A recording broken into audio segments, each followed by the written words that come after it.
Maka kata Rasulullah Muhammadin sallallahu alaihi wasallam, kelak di yaumil qiyamah la tazulu qadama 'abdin yaumal qiyamah hatta yus'ala an umurihi fima afnah wa an ilmihi fima fa'alah wa an malihi min ayna iktasabahu wa fima anfaqahu wa an jismihi fima ablahu.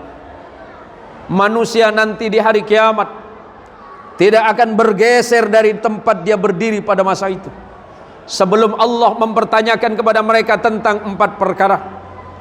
Yang pertama yang Allah tanyakan, Allah menanyakan ilmunya, sudah diamalkan untuk apa ilmunya? Sudah tahu tentang salat, apakah dia salat? Sudah tahu tentang ilmu sedekah, apakah dia sedekah? Sudah tahu tentang ilmu yang baik bagaimana menurut Islam, apakah dia mengamalkan atau tidak? Sudah tahu ilmunya tentang keburukan, apakah dia menghindarkan itu atau tidak? Yang kedua, Allah akan mempertanyakan dari bagaimana dia yang pertama umurnya dia mana habiskan, yang kedua ilmunya dia pergunakan untuk apa, yang ketiga Allah pasti akan mempertanyakan dari mana hartamu yang kamu dapatkan dan sudah engkau habiskan untuk apa. Bekerja halal, gajinya halal, apakah sudah diinfakkan kepada perbuatan yang halal atau tidak? Jangan-jangan pekerjaannya halal, gajinya halal, maka dibelanjakan kepada sesuatu yang tidak halal. Ada yang perbuatan tidak halal dari perkara haram, kemudian dia sumbangkan kepada sesuatu yang halal, sama saja itu tidak diterima oleh Allah. Yang ketiga, ada pekerjaan halal, rezekinya halal, gajinya halal, tapi dibelanjakan kepada sesuatu yang tidak halal, sama juga ditolak oleh Allah.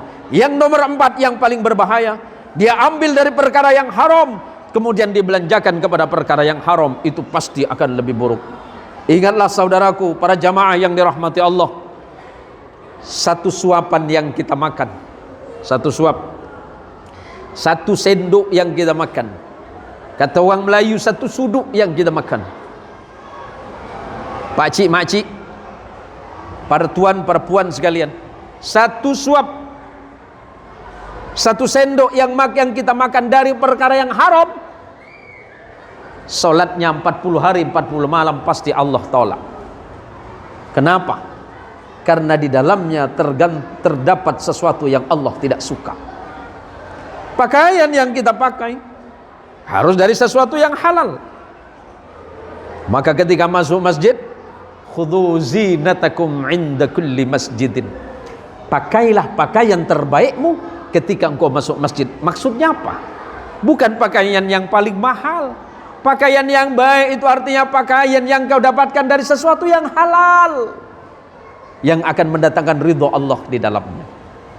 Kemudian yang keempat kata Nabi, tidak akan bergeser kaki kalian nanti di yaumil qiyamah sebelum Allah mempertanyakan yang nomor 4, wa an jismihi fima ablahu, badannya sudah dipergunakan untuk apa? Telinga apakah dipergunakan untuk mendengarkan kebaikan? Apakah mata ini dipergunakan untuk melihat sesuatu yang baik? Lidah, apakah lidah ini dipergunakan untuk berbicara yang baik? Apakah dipergunakan untuk zikir? Apakah dipergunakan untuk membaca Quran? Apakah dipergunakan untuk membaca salawat? Kalau itu, maka insya Allah kelak di yaumil qiyamah jawabannya pasti akan lebih baik. Tanganmu, apakah tanganmu dipergunakan untuk sesuatu yang manfaat? Kakimu dipergunakan untuk melangkah kemana? Badanmu engkau pergunakan untuk apa? Semuanya pasti Allah akan mempertanyakan itu semuanya.